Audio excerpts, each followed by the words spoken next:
Hamjambo tena. All protocols observed baba, na wale viongozi wengine na wale ambao wamekuja siku ya leo. Yangu kwanza ni kumshukuru mumepata nafasi ya kuja kuongea hapa. Kazi yetu leo ilikuwa kusikiza, na tumesikia.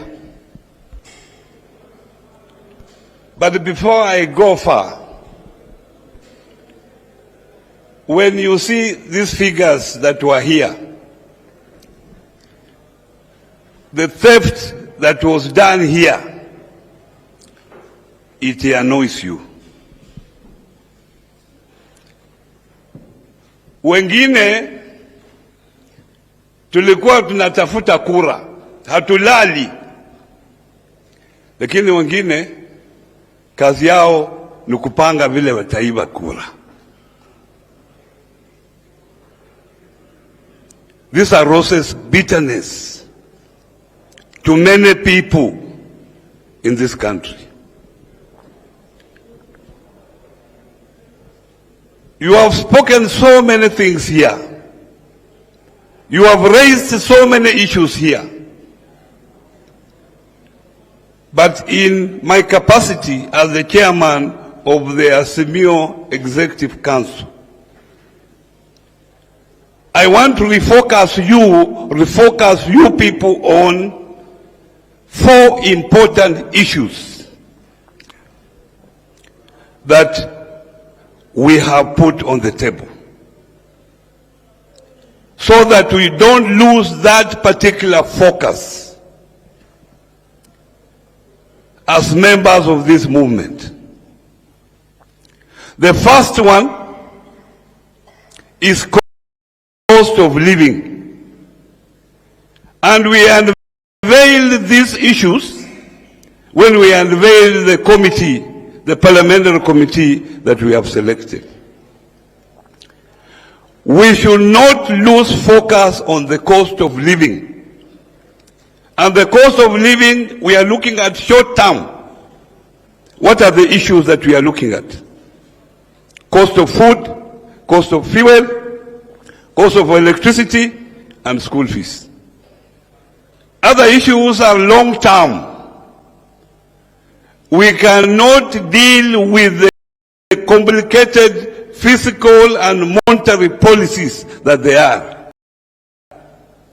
Those ones we can deal with later. Because the issue of cost of living is easier to deal with, because it is the Kenya Kwanza government that removed subsidies. The solution is to return subsidies immediately. There will be a major change in cost of living. The second issue is the opening of the server, which we can put together with the IEBC reconstitution of the committee. That one has been understood very well with those who came here to talk about it. That is a very critical issue. And what you have seen here, as said by my colleague here, is treason. The people who did this are not even the commissioners. They are people who are working in the IT section within the IEBC. These people are still in employment. They are there, who are used to steal this election. And I feel one of the recommendations is to scrap the entire IEBC as it happened before, so that from the sweeper up to the chairman, they are all sent home, so that we have fresh people, committed Kenyans who are looking for those particular jobs to do them.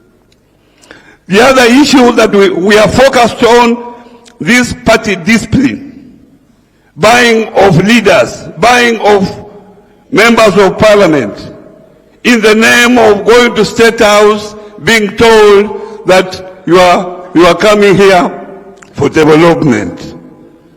You know very well there is devolution, money is going to counties, Monies are going to constituencies in the name of CDF to help in development.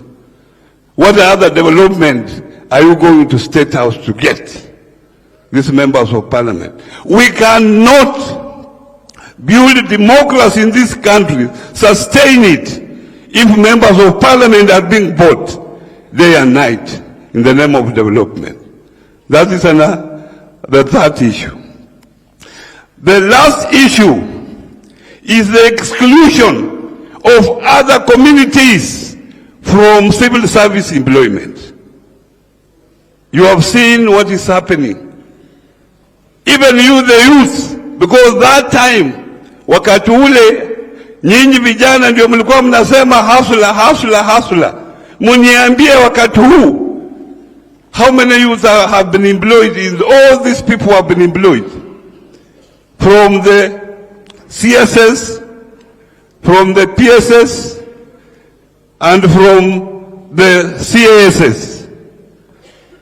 And even those who have been appointed as members of the boards, chairmen of the boards, tell me how many hustlers are there. That is an issue. Because this country belongs to all of us. And we must be included because all of us pay taxes. So we must be included in that. Those are the four critical issues that we are focusing on.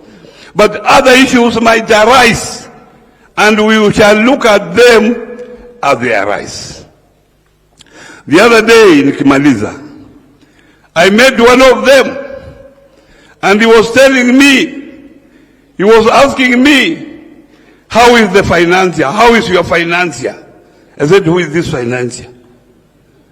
At Uhuru Kenyatta.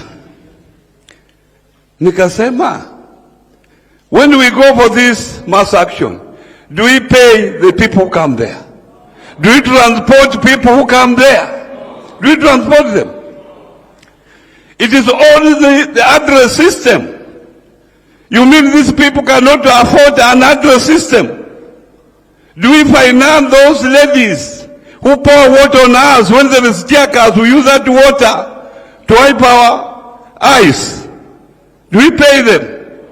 So which finances is here? And if Uhuru can finance Raila Amolo Odinga this time, how come when Raila was demonstrating against him, who was financing Raila Amolo Odinga? And this is not the first time Raila is leading such a movement. It has happened before. But you Kenyans, as we live here, remember, we have had election disputes from 2007, 2008. We lost so many lives. 2013, 2017, and now we are on 2022. We must have a lasting solution for this problem. If we have to have stability and economic growth in this country, we must have that. But the mwisho, I'm surprised when Ruto says that we can't borrow for current expenditure. When people are going without salaries, and salaries is a major expenditure within the economy. That's how you grow the economy, by putting more money in the economy through the people. And the salary is the only equitable way of putting money in the economy. And that's why 2009, 2007, 2008, when we had problems here in Kenya, we had to come up with economic stimulus so that we pour more money in the economy to grow the economy so that people can get employment. Asanteni sana.